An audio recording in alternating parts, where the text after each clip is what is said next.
Então, a artrite reumatoide é uma doença que tem um grande impacto na nossa sociedade, pelo fato dela acometer aproximadamente 1% da população mundial. Nós sabemos que ela acomete mais mulheres do que homens, na proporção de 2 a 3 vezes a mais, e ela atinge pessoas entre a quarta e quinta década de vida.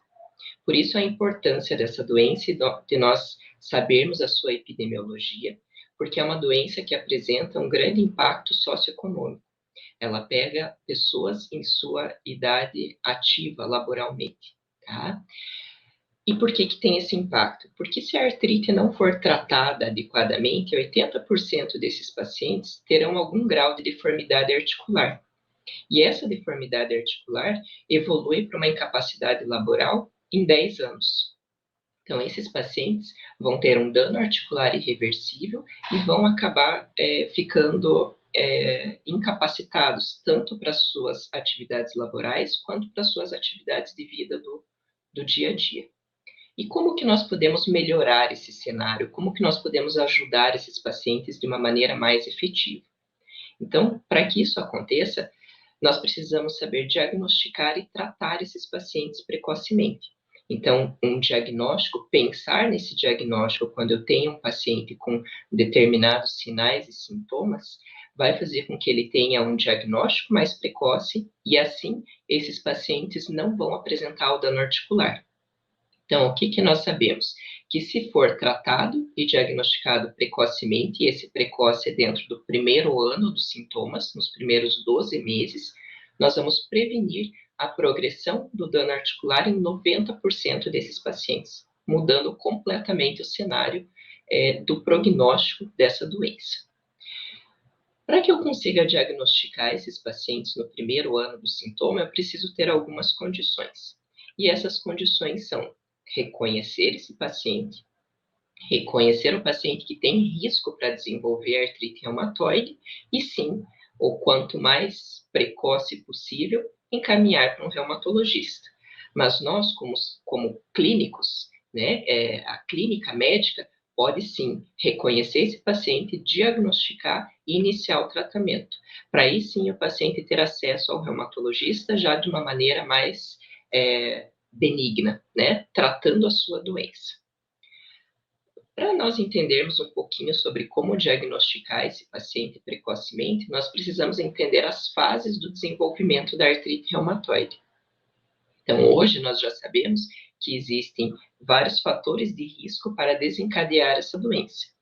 A fisiopatologia dela é uma complexa interface entre fatores ambientais, genéticos e do próprio hospedeiro. A genética nós não conseguimos mudar, mas os fatores ambientais sim. E principalmente a obesidade e o tabagismo. Então, indivíduos que são geneticamente predispostos, que fumam, que têm obesidade, eles vão produzir os seus autoanticorpos contra a artrite reumatoide, e aqui principalmente o anti-CCP e o fator reumatoide, e esses pacientes vão começar a apresentar sintomas clínicos, que muitas vezes não são artrite, mas sim artralgias, tenossinovites, tendinites. Com o passar do tempo, eles evoluem para uma artrite, e não uma artrite clássica que acomete mãos, pés e punhos, mas muitas vezes com acometimento de poucas articulações, grandes articulações, que nós chamamos de uma artrite indiferenciada. E alguns meses depois, aí sim, ele entra num quadro estabelecido de artrite reumatoide. Esse é o perfil do paciente que nós chamamos um indivíduo pré-artrite reumatoide, que nós precisamos prestar atenção. Eu vou fazer diagnóstico nesse paciente quando ele está com sintomas sem evidência clínica? Talvez não. Mas se eu sei que o paciente tem artralgia, tenossinovites de repetição, é tabagista, tem história familiar, esse paciente precisa ser observado, precisa ser solicitado os exames laboratoriais para que a gente fique com o paciente sob nossa vigilância, para que a gente não perca tempo na hora de fazer esse diagnóstico e iniciar o tratamento o mais precoce possível. E aí vocês podem se questionar, mas será que todos esses pacientes vão evoluir para artrite reumatoide? Não.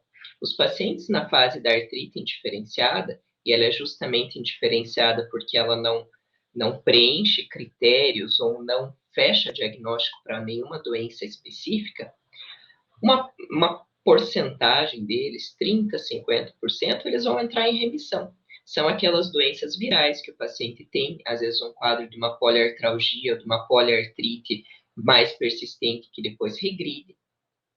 Uma 30% a 40%, a outra parcela dos pacientes evoluem para outras doenças que não artrite reumatoide, então, por exemplo, um lúpus, uma espondiloartrite, uma artrite reumatoide, as outras colagenoses.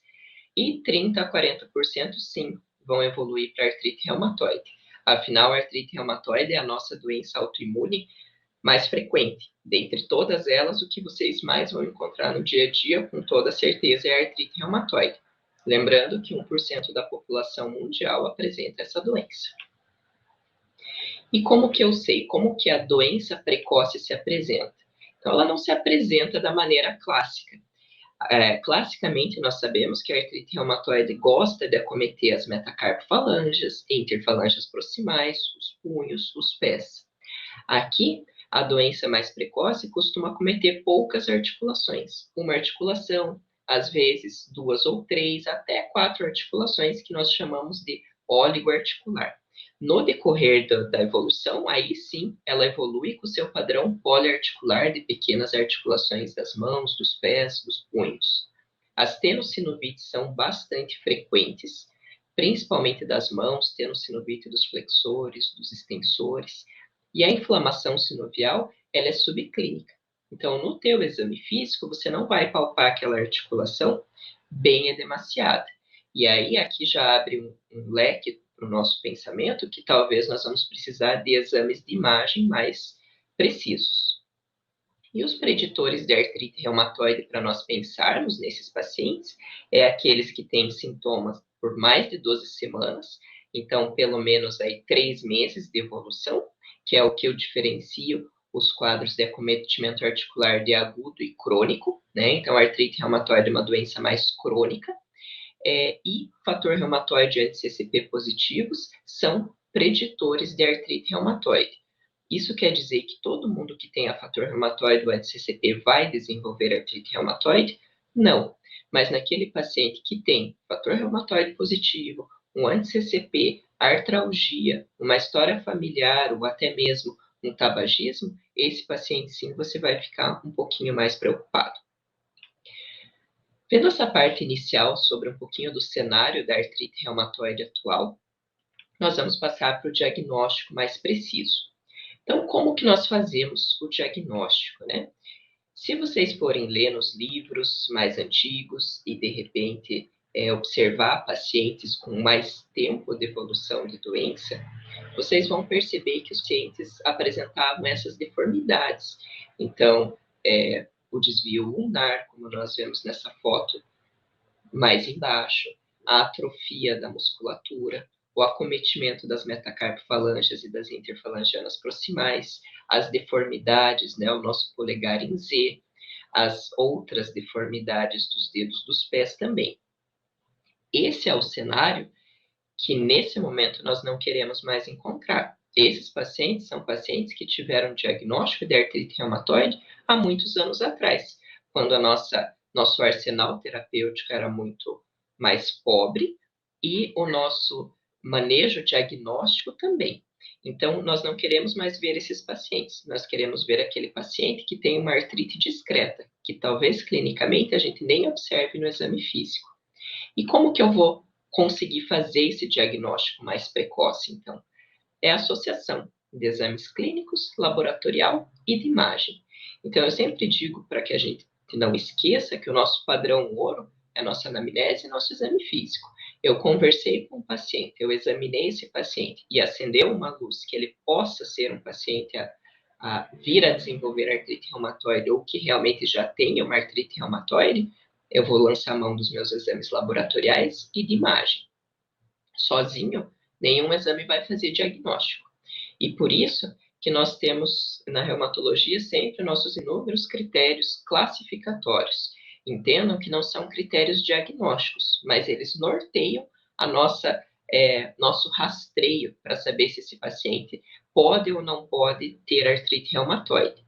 Nesses critérios, eu gostaria que vocês observassem que nós temos 4 domínios: o domínio do acometimento articular, o domínio sorológico, a duração dos sintomas e as provas de atividade inflamatória.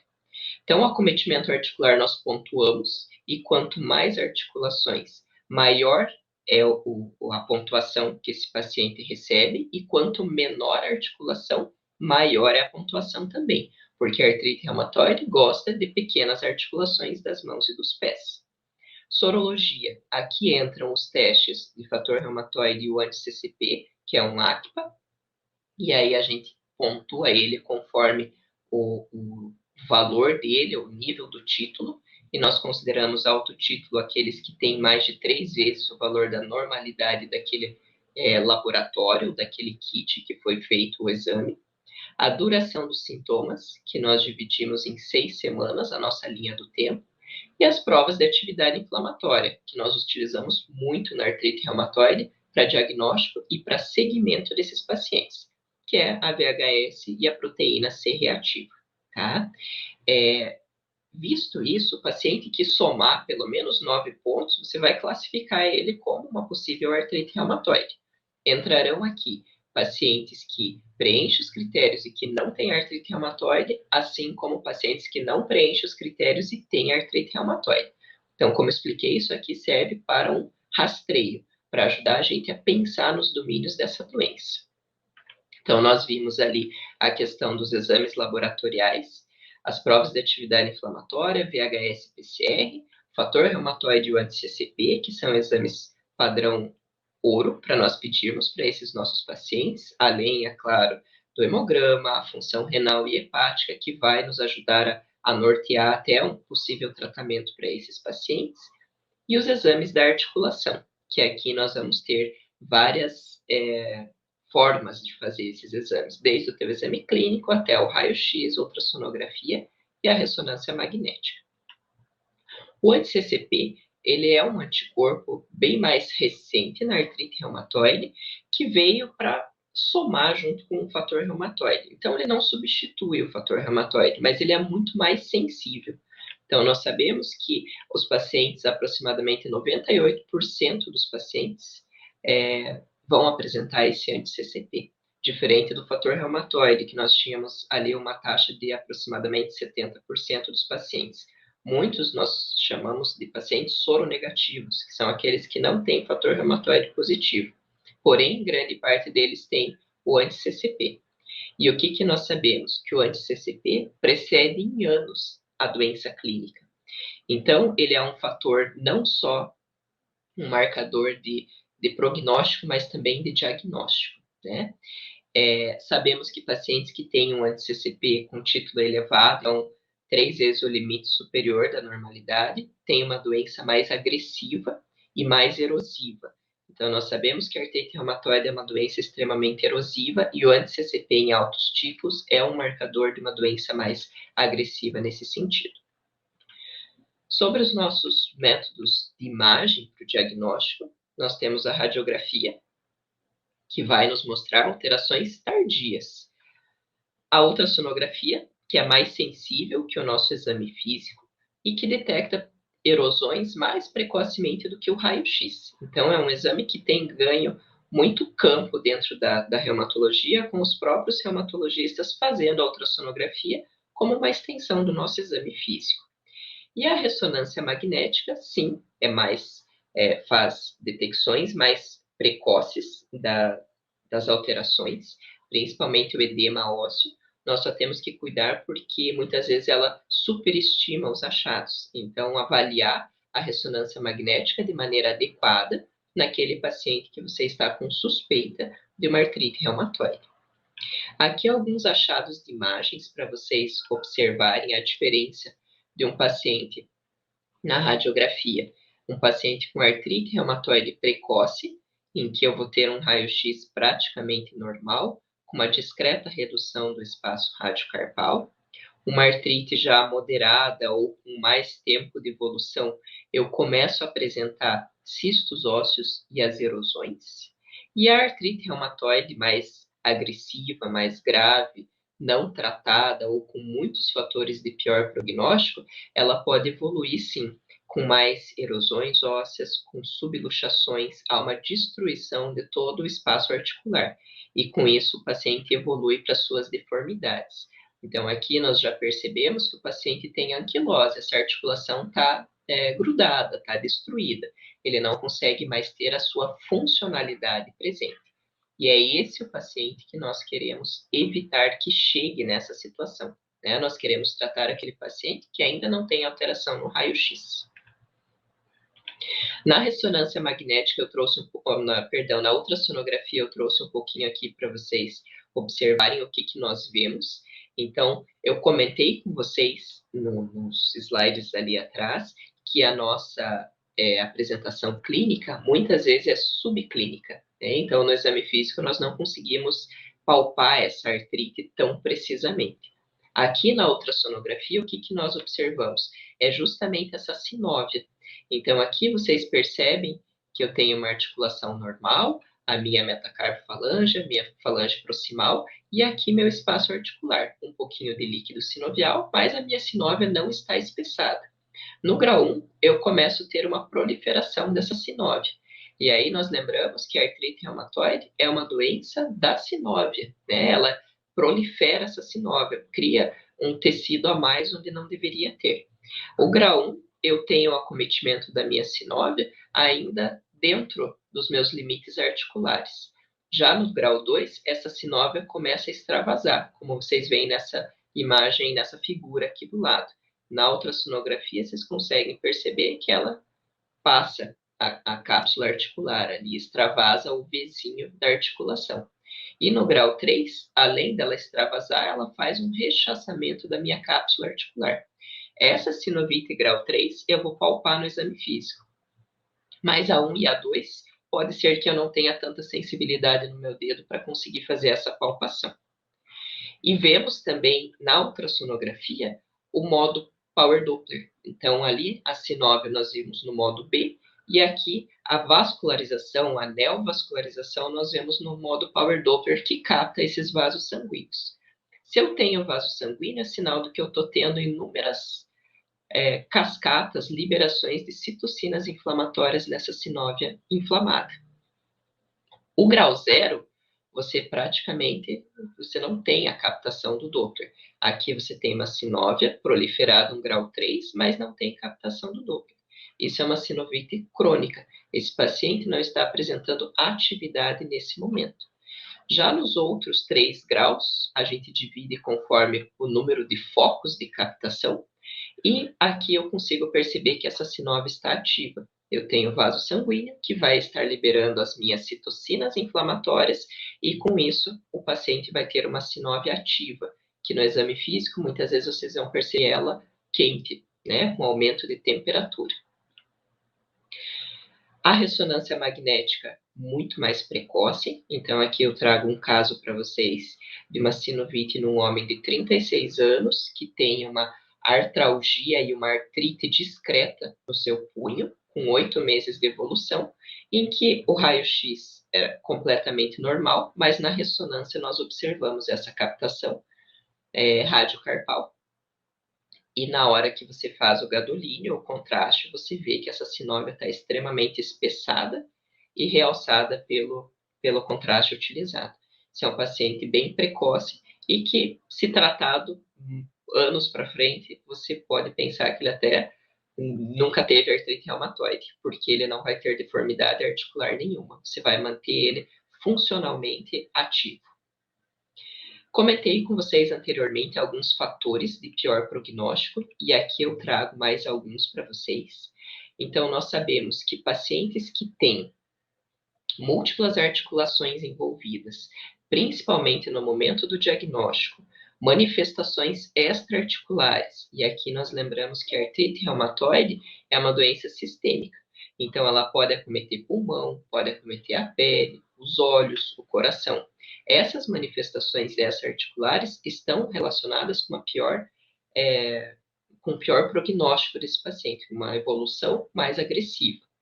As alterações radiográficas já no início, o paciente chegou para você, você radiografou e está cheio de cistos e erosões, esse paciente tem uma doença muito agressiva, porque inicialmente eu não devo encontrar nenhuma alteração radiográfica, a não ser um discreto edema de partes moles e redução do espaço articular. O fator reumatoide ou anti-CCP positivos, nós sabemos que é uma doença mais agressiva e quanto maior o título, maior a agressividade. As mulheres também têm uma artrite mais agressiva que os homens. Quando acomete os pacientes em idade mais tardia, o prognóstico também não é tão bom quanto o paciente que apresenta o acometimento mais precoce. Temos um marcador genético, que é o HLA-DR4, que também está relacionado com uma artrite mais agressiva, assim como um nicho dos nossos pacientes vão apresentar sempre VHS e PCR elevados, independente do teu tratamento. Esses pacientes têm uma artrite mais agressiva também.